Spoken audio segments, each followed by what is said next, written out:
제가 부교역자로 사역했던 시절에 있었던 일입니다. 한 가정에 제가 신방을 갔죠. 갔더니 이분들이 같이 예배를 드리자고 성경책을 가지고 나왔는데 그 중에 그 권사님이 가지고 나온 성경책이 굉장히 보통 책보다는 좀 두터워요. 그래서 이상하다. 책이 왜 이렇게 두텁지? 라고 생각하고 권사님, 책이 왜 이렇게 두터워요? 하면서 이렇게 들여다보니까 세상에 그 책이 필사화된 책이었어요. 옛날에는 여러분 성경이 세로로 이렇게 성경이 쓰여져 있었습니다. 안에 간주도 거기에 기록되어 있고요. 권사님께서 이 성경을 인쇄할 때 사용하는 종이, 얇은 종이를 구해와 가지고서는 바늘을 가지고 딱딱딱딱 이렇게 표시를 내 가지고 줄을 그어서는 성경과 똑같이 필사를 한 거예요. 그러니까 페이지 수도 같고 글자 크기도 같고 세로 한 줄에 들어가는 글자 수까지 다 같은 거예요. 그 책을 대하면서 제가 마음속에 큰 감동이 왔습니다. 이렇게도 할 수 있구나. 목사님, 제가 이렇게 필사를 그대로 한번 해보았습니다. 그리고 제가 성경을 제본하는 제본소에 가서 이거 원고를 내밀었더니 그분들도 너무 놀라워하면서 성경을 쓰는 경우들은 있지만 이렇게 하는 경우는 없습니다. 제가 이 성경을 성경 그대로 제본을 내드리겠습니다 하고 그 제본소에서 성경을 그대로 제본을 했다라는 것입니다.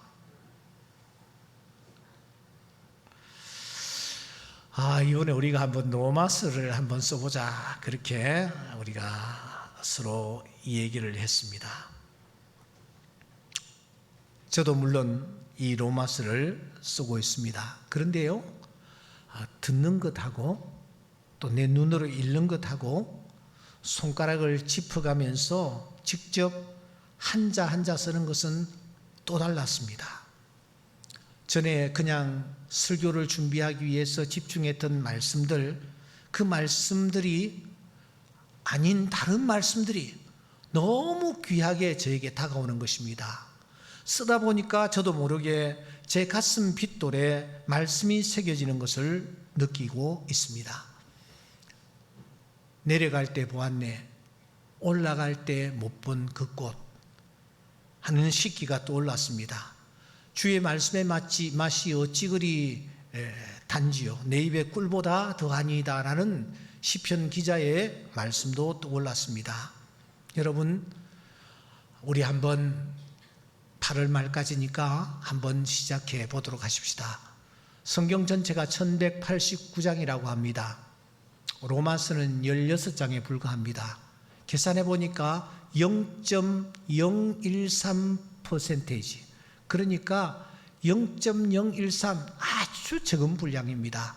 한번 우리가 해보면 여러분들 성경 속에서 하나님이 나에게 분명히 주시는 메시지가 있으리라고 생각합니다. 아직까지 시작하시지 아니한 분 계십니까? 노트 하나 준비해서 여러분 좀 한번 써나가 보시기를 바랍니다. 로마서는 크게 두 부분으로 나뉘어집니다. 1장부터 11장까지, 그리고 12장부터 16장까지입니다. 앞부분은 우리가 어떻게 구원을 받았는가, 뒷부분은 구원받은 자는 그러면 어떻게 살아가야 하는가 하는 데 대한 가르침을 오늘 우리에게 주고 있습니다. 그런데 이 앞부분을 다시 조금 세분한다면 1장부터 9장, 1장부터 8장, 그리고 9장부터 11장까지 이렇게 나누어집니다. 왜냐하면 9장과 10장과 11장 이 세 장은 이스라엘, 즉 유대 민족의 구원 문제를 집중적으로 다루고 있기 때문입니다. 그러면서 내리는 총 결론이 여러분 지난주에 우리가 함께 나누었던 로마서 11장 33절부터 36절의 말씀입니다. 이 결론의 핵심이 무엇이었습니까? 그것은 우리를 향하여 예의를 갖추라고 도전하는 것이었습니다. 영적 예의 말입니다. 신앙생활이란 무엇입니까? 신앙생활은 아주 쉽습니다. 예의를 갖추어 가는 것입니다. 전에는 내가 이런 부분을 미처 깨닫지 못했는데, 알지 못했는데 예의를 하나씩 하나씩 갖추어 가는 것이 여러분 신앙생활이에요. 영적 예의를 갖추어 가는 것이 신앙생활이라는 것입니다. 누구에게 이 예의를 갖추어야 합니까? 어떤 예의를 갖추어야 합니까? 첫째는 여러분, 내 곁에 사람들에게 영적 예의를 갖추는 것이 신앙생활입니다. 오늘 이 수신자인 로마 교회 성도들을 보십시오. 이들은 힘이 있었습니다. 권세가 있었습니다. 숫자도 많았습니다. 한마디로 교세가 대단했습니다. 더 나아가 이들은 성경에 대한 남다른 깨달음을 가지고 있었습니다. 믿음이 무엇인지도 알고 있었습니다. 그러다 보니까 이 사람들은 다른 사람들을 놓고 이러쿵저러쿵 폄하하기 시작했습니다. 심지어 하나님이 저 사람들은 벌이 있었다라고 단정까지 할 정도였습니다. 이런 태도는 영적 예의를 갖추지 못한 자의 모습입니다. 하나님을 믿는 하나님의 자녀들이 여러분 다른 사람에 대해서 이러쿵저러쿵 폄하하는 것은 신앙생활을 하는 자의 바른 태도가 결코 아닙니다. 이스라엘 백성들이 왜 저렇게 완악했습니까? 이스라엘 백성들이 왜 저렇게 교회를 핍박했습니까? 이스라엘 백성들이 왜 저렇게 복음에 대하여 배타적이었습니까? 여기에 깊은 뜻이 있었습니다. 하나님께서 이스라엘 백성들뿐만 아니라 이방인들을 구원하기 위한 하나님의 깊으신 뜻과 계획이 이스라엘 백성들의 행동 속에 녹아 있었다라는 것입니다. 만일 이스라엘 백성들이 복음을 다 받아들이고 수용했다면 복음은 이스라엘이라는 그 국경을 넘지 못하였을 것이요, 복음은 이스라엘이라는 민족을 넘어서지 못하였을 것입니다. 여기 이 영만리 이 대한민국까지 복음이 올 수가 없었다란 말입니다. 그런데 저들이 복음에 대하여 완악했습니다. 복음 앞에서 저들은 걸려 넘어지는 자들이 되었습니다.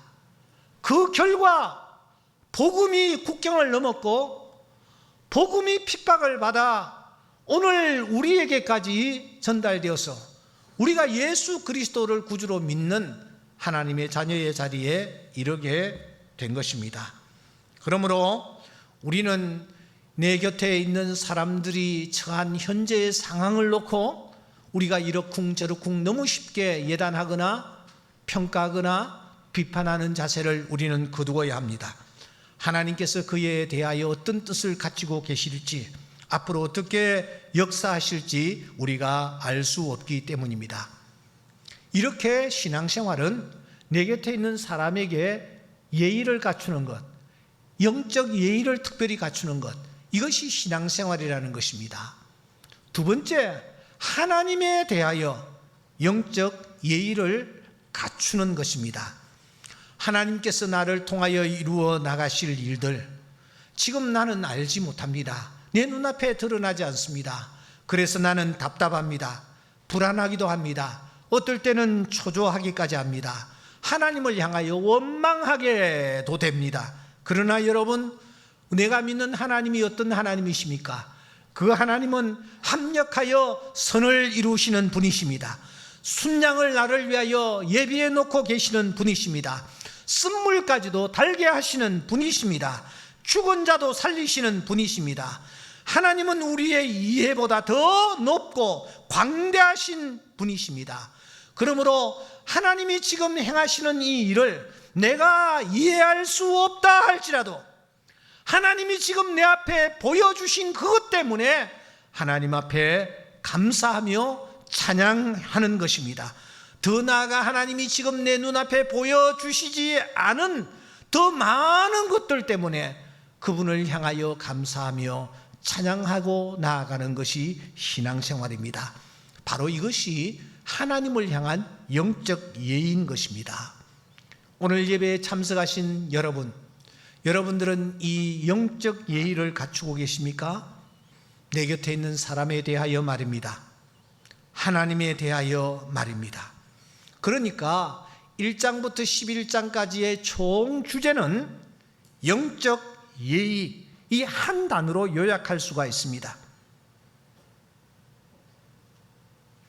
영적 예의. 내가 이 영적 예의를 갖추어가고 있는가? 그렇다면 이 영적 예의가 우리 삶의 현장에서 구체적으로 어떻게 드러나야 할 것인가? 우리는 이런 질문을 던지지 않을 수가 없습니다. 바울은 이 질문에 대해서 바로 오늘 우리가 펼친 로마서 12장부터 16장까지 답을 우리에게 제시하고 있습니다. 먼저 우리가 1절을 열어보아야 합니다. 이 1절은 로마서 12장 1절부터 16장까지 전체 내용의 서론격이라고 할 수 있습니다. 다 함께 앞을 바라보시면서 읽도록 하겠습니다. 그러므로 형제들아, 내가 하나님의 모든 자비하심으로 너희를 권하노니 너희 몸을 하나님이 기뻐하시는 거룩한 산 제물로 드리라. 이는 너희가 드릴 영적 예배니라. 이 1절은 12장부터 16장까지 전체 내용의 총주제라고도 할 수 있습니다. 그러므로 우리가 8장을 외우려고 애를 쓰듯이 12장 1절은 여러분들이 꼭 외우셔야 합니다. 다음에 제가 이 강단에 설 때에 여러분들에게 여쭈어 볼 것입니다. 이렇게 세워서 한번 외워보도록 할 것입니다. 여러분 이 1절을 꼭 암송하시기를 바랍니다. 한 번 더 우리 암송하는 마음으로 한 번 더 읽도록 하겠습니다. 시작. 그러므로 형제들아, 내가 하나님의 모든 자비하심으로 너희를 권하노니 너희 몸을 하나님이 기뻐하시는 거룩한 산 제물로 드리라. 이는 너희가 드릴 영적 예배니라. 이 1절은 그러므로라는 접속사로 시작하는데, 사실 이 바울이 말이죠, 1장부터 11장까지 쭉 편지를 써오는 동안 이 접속사를 많이 사용합니다. 헤아려 보니까 무려 21번이나 등장을 하고 있습니다. 하지만 그 21번의 그러므로라는 이 단어와 오늘 12장 1절에 쓰고 있는 그러므로라는 이 단어는 그 범위에 있어서, 그 색깔에 있어서 완전히 다릅니다. 왜냐하면 오늘 이 12장 1절의 그러므로는 앞부분 전체를 다 받고 있기 때문입니다. 우리가 구원받은 것, 얼마나 놀라운 사실인가, 얼마나 귀하고 대단한 일인가. 그야말로 받은 바 분에 넘치는 선물을 이 접속사 그러므로는 다 받고 있는 것입니다. 동시에 이 그러므로라는 이 접속사는 우리가 구원받았다면, 우리가 성령 받았다면, 우리가 예수를 주로 받았다면, 우리가 은혜를 입었다면 반드시 그에 상응한 삶이 뒤따라야 한다는 것을 이 접속사는 강조하고 있습니다. 진리와 삶은 언제나 하나이기 때문입니다. 말씀과 순종은 언제나 하나이기 때문입니다. 사람의 구원과 삶의 구원은 언제나 하나이기 때문입니다. 바로 이 사실을 오늘 이 그러므로라는 단어는 강조하고 있습니다. 그렇다면 우리는 스스로에게 이런 질문을 던져야 합니다. 내 영혼 정말 구원받았는가? 그리스도의 피로 내가 새 생명을 입었고 그리스도의 피로 새 사람이 되었는가? 그렇다면 그 영혼과 함께 내 몸도 구원받았는가? 내 육체도 구원받았는가? 바울이 로마서 8장에서 육신이라는 단어를 수없이 언급하고 있지 않습니까? 육신의 생각은 사망이요 영의 생각은 생명과 평강이니라. 육신의 생각은 하나님과 원수가 된다. 육신은 하나님을 기쁘시게 할 수 없다 라고 말하고 있는 이 육신은 구원받았는가? 내가 사용하고 있는 시간은, 나의 비전은, 나의 꿈은, 내가 사용하고 있는 물질은, 나의 삶은 구원을 받았는가? 나의 전인격, 내 존재가 구원을 받았는가? 입으로는 구원을 받았다고 하면서, 영혼은 분명히 구원받았다라고 자신하면서 이 질문 앞에 우리가 머뭇거린다든지 이 질문 앞에 희미한 응답을 우리가 한다면 영혼 구원받았다라는 이 부분에 대해서까지 우리는 다시 체크를 해 보아야 한다라는 것입니다. 어떻게 체크를 할까요? 어떻게 체크를 할까요? 오늘 본문을 다시 보시면 그러므로라는 이 단어가 너희 몸을 하나님이 기뻐하시는 거룩한 산제사로 드리라라는 문장을 이끌고 우리 앞에 나타나고 있는 것을 우리는 놓치지 말아야 합니다. 바로 이것이 체크리스트입니다. 내 영혼이 정말 구원받았는가? 내 몸이 구원받았는가? 내 육신이 구원받았는가를 체크하는 체크리스트라는 것입니다. 사실 이 편지를 받았을 로마 교인들은 이 부분, 바로 이 부분에서 상당히 당황을 했으리라고 생각합니다. 왜냐하면 당시 이 로마 사람들은 영과 혼을 구분하면서 영은 지성과 영혼을 고양시키는 반면에 몸이라는 것, 육체라는 것은 대단히 부정적이고 나쁜 것이라는 교육을 받았기 때문입니다. 다시 말하면 이원론에 이 사람들은 익숙해 있었습니다. 때문에 바울이 말이죠, 하나님 앞에 부정적이고 나쁜 것의 상징인 몸을 드리라고 한 이 말이 무척이나 충격적으로 다가왔을 것이라는 거예요. 여러분, 로마 교인들만 그러합니까? 우리 또한 이 말씀 앞에서 고개를 갸우뚱하지 않을 수가 없습니다. 왜냐고요? 하나님은 본래 마음을 중요하게 보시는 분으로 우리는 배워왔습니다. 하나님은요, 겉으로 드러나는 몸보다는 중심을 살피시는 분이라고 친히 말씀하셨기 때문입니다. 그런데 왜 마음을 바치지 않고 몸을 바치라고 말씀하시는 것일까요? 그래서 우리 또한 고개를 갸우뚱하는 것입니다. 그런데 여러분, 이런 말씀이 있습니다. 로마서 8장 23절에 보니 우리까지도 속으로 탄식하여 양자될 것 곧 우리 몸의 속량을 기다리느니라. 11절에 보시면 그의 영으로 말미암아 너희 죽을 몸도 살리시리라. 오늘 이 두 구절의 말씀이 무엇입니까? 하나님이 택하신 백성은 몸의 속량을 기다린다. 우리 육체의 속량, 육신의 속량, 구속을 기다린다라는 것입니다. 주님이 십자가에서 피 흘려 돌아가셨습니다. 그런데 그 십자가를 통해서 우리의 몸을 살리셨다라고 말합니다. 그러니까 우리가 구원받았다라는 것, 우리가 죄 씻음을 받았다라는 것은 그때 우리의 영혼만 구원받은 것이 아니라는 것입니다.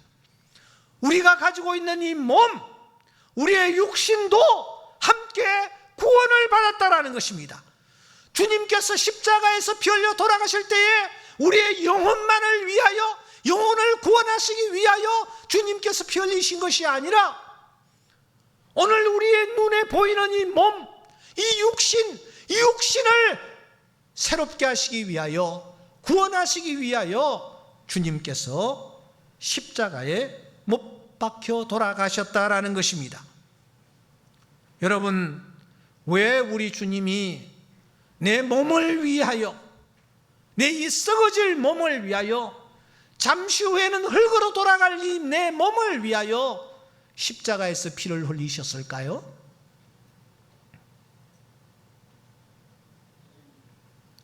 고린도전서 6장 15절에 보시면, 우리 다 같이 읽겠습니다. 시작. 너희 몸이 그리스도의 지체인 줄을 알지 못하느냐. 너희 몸이 뭐요? 그리스도의 지체랍니다. 6장 19절을 제가 읽습니다. 너희 몸은 너희가 하나님께로부터 받은 바 너희 가운데 계신 성령의 전인 줄 알지 못하느냐. 사람이라는 존재는 영혼과 몸으로 구성되어 있습니다. 이것이 짐승과 다른 부분이죠. 그러니까 영혼 없는 몸은 생각할 수가 없습니다. 동시에 몸이 없는 영혼 생각할 수가 없는 것입니다. 그런데 성경은 말합니다. 영혼과 몸 중에 그리스도의 지체는 무엇이냐? 그리스도의 지체는 몸이랍니다. 영혼이 아니고 몸이랍니다. 성령께서 거하시는 곳이 어디냐? 성령께서 거하시는 곳이 영혼이 아니고 몸이랍니다. 이 몸 잠시 후에 썩어질 몸이지만, 그러니까 이 몸은 대단히 중요한 역할을 감당하는 것입니다. 그리스도의 지체라는 말은 한 부분이라는 뜻입니다. 그리스도의 한 부분을 이루려고 있는 것이 내 몸이라는 거예요. 성령께서 거하시기를 열망하시는 장소가, 처소가 어디냐? 그 처소가 우리의 영혼이 아니고 우리의 몸이라는 것입니다.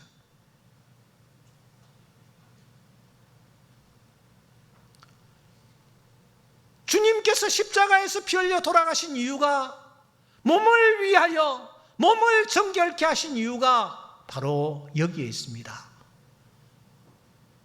그리스도의 지체로 삼으시기 위하여. 아멘입니까?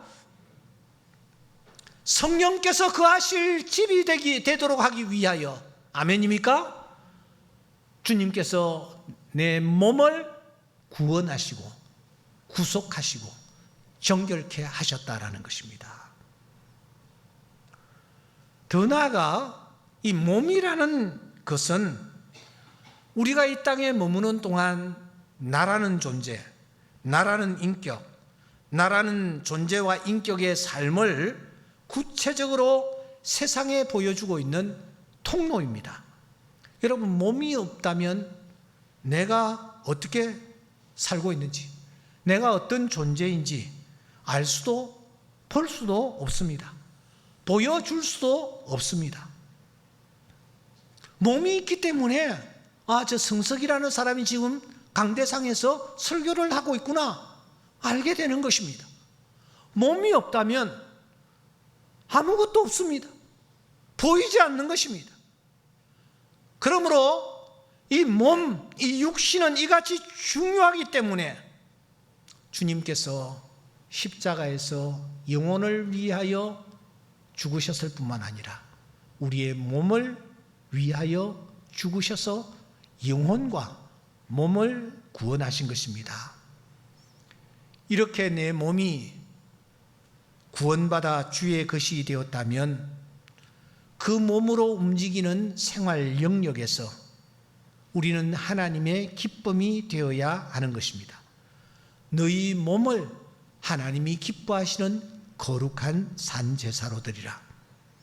내가 뛰어가는 곳, 내 몸이 가는 곳, 내가 머무는 생활, 내 영역 전체가 하나님 앞에 올려지는 제단이요, 제사요, 제물이라는 것입니다.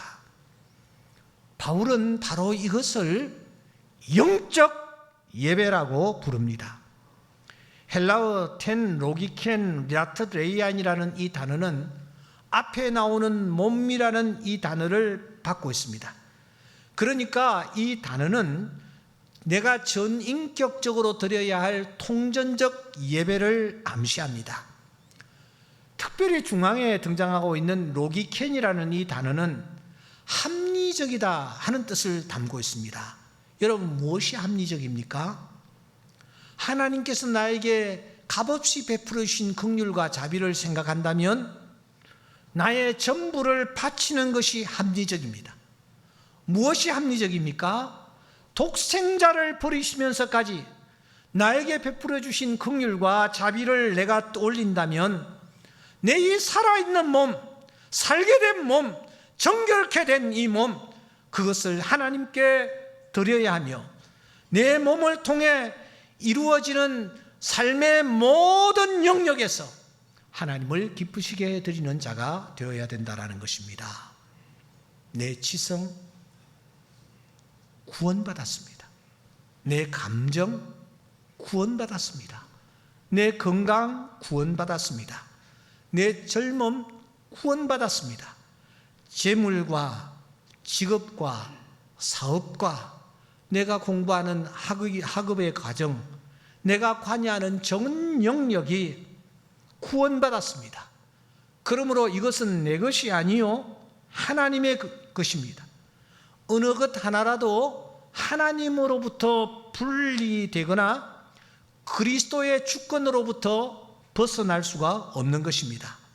그러기에 영적 예배라고 오늘 1절에 등장하는 이 단어는 1장부터 11장까지 우리가 영적 예의라는 단어로 우리가 정리를 했는데, 영적 예배와 영적 예의, 이 두 단어는 서로 깊은 관계를 가지고 있는 것입니다. 사람에게 영적 예의를 갖추면서 살아가고 사람 앞에, 하나님 앞에 영적 예의를 갖추면서 믿음 생활하는 것, 그게 곧 영적 예배라는 것입니다. 그래서 저는 이 시간 다시 여러분들에게 묻습니다. 사랑하는 여러분, 예수 그리스도를 통하여 영혼 구원 받았습니까? 그렇다면 몸도 구원을 받아야 합니다. 몸이 구원을 받았습니까? 그렇다면 내 삶도 구원을 받아야 합니다. 거룩한 일이 따로 있는 것이 아닙니다. 우리가 구원받은 자로서 매일매일 삶의 현장에서 진력하는 그 모든 일 전부가 주님의 일이요 하나님께 드려지는 제사라는 사실을 아십니까? 사랑하는 여러분, 신학교에 가서 목사가 되어 교육의 일만 감당하는 것은 대단한 것이요, 그것이만이 거룩한 일이라고 생각합니까? 선교사로 헌신하여 저 먼 나라에 가서 복음 전하는 것, 그것만 칭송받을 일이라고 생각합니까? 설거지는요, 집안 청소는요, 아이를 돌보는 것은요, 분리수거하는 것은요, 식사를 준비하는 것은요, 세탁을 하는 것은요, 시장 보는 일은요, 이건 하자는 일입니까? 먹고 마시는 것, 자고 일어나는 것, 집안일을 하고 직장에서 근무하는 것, 장사를 하고 가게를 운영하는 것, 심지어 잠자는 것, 이 모든 것이 하나님 앞에 올려지는 거룩한 산제사라는 사실을 아십니까? 이 모든 것 하나님이 받으시기에 합당한 예배요, 하나님이 기뻐하시는 예배라는 사실을 아십니까? 비록 내 눈에는 내 몸을 가지고 살아가는 하루하루의 삶 자체가 정말 별 볼 일 없는 것처럼 보일 수 있지만, 바로 이것이 하나님이 기뻐하시는 예배요 하나님이 원하시는 예배라고 믿을 때에, 그때에 살맛이 나는 것이요, 삶의 향기가 풍겨 나오는 것입니다. 그러니까 오늘 이 말씀을 우리가 막연하게 생각해서는 되지 않습니다. 이 말씀이 특별한 은혜와 사명을 받은 자에게만 적용되는 말씀이라고 우리가 이 말씀을 곡해해서는 되지 않습니다.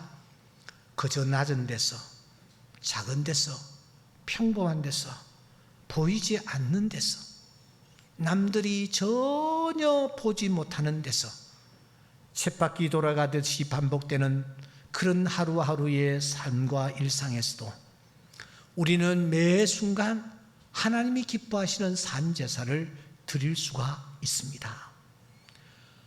한 달 땀 흘려 일한 노동자가 있습니다. 이 사람이 자신이 열심히 일한 대가로 받은 월급 중에 얼마를 떼서 선교비로 보냈습니다. 그렇다면 그 노동자의 생활이 선교사보다 못하다고 누가 단정할 수 있단 말입니까? 그 노동자는 하나님께 영적 제사를 드리고 있지 않다고 누가 감히 말할 수 있단 말입니까? 하나님은요, 선교사의 삶과 노동자의 삶을 절대로 구분하지 않습니다. 하나님은요, 교회 안에서의 봉사와 교회 밖에서의 수고를 결코 구별하지 않으십니다. 내가 내 삶의 현장에서 내가 하나님 앞에 부끄러움 없이 최선을 다하는 그것을 하나님은 우리가 이 시간 이 자리에 나와 드리는 예배만큼이나 소중하게 받으시며 기뻐하신다라는 것입니다. 몇 주 전에 제가 23살 먹는 한 청년에 관한 얘기를 드린 적이 있습니다. 4월 2일 그가 갑자기 고열로 일산병원에 입원하여 생사를 알 수 없는 상황에 던져져 있습니다. 코로나로 인하여 직계 가족 외에는 면회를 할 수가 없다는 사실을 알고 몇 차례 제가 방문을 했으나 거절을 당했습니다. 그런데 어떻게 정성이 통했던지 그 병원에서 저들어 와서 병실에서 이 아이를 위하여 목사님이 기도를 한번 꼭 해 주십시오 하고 요청이 와서 제가 직접 중환자실에 들어가 그 청년을 만나고 그 청년과 함께 20분 동안 머물면서 기도를 해 주고 나왔습니다. 워낙 중한 상태여서 치료비가 꽤 많이 들어갑니다. 억대 이상의 치료비가 벌써 들어가고 있습니다. 그 얘기를 했더니 어느 주일인가 한 분이 엘리베이터 안에서 저를 만나서는 급히 가방을 막 뒤지더니만 목사님 이거 적지만 그분 치료비에 좀 전달되었으면 좋겠습니다. 그러면서 저에게 내미는 것입니다.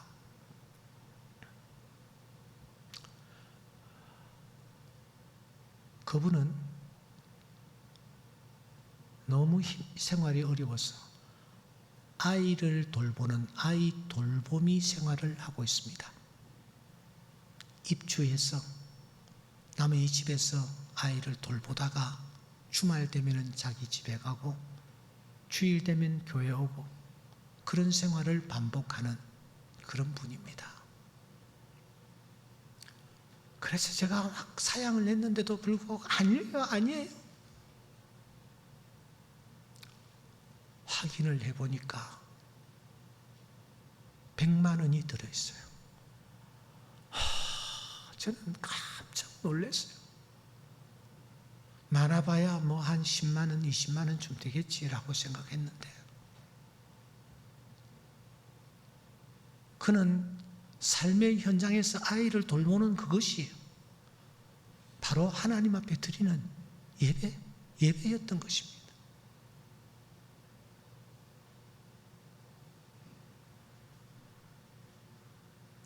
한국유리공업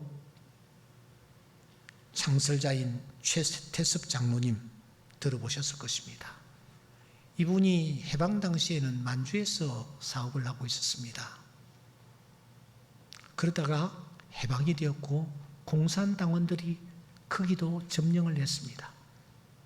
그리고선 인민재판을 시작한 것입니다. 사람들을 전부 운동장에 모아놓고 특별히 이 지주들, 사업하는 사람들, 이 사람들을 집중하여 즉 현장에서 처형하는 그런 일들을 자행했습니다. 최태섭 씨가 끌려 나왔습니다.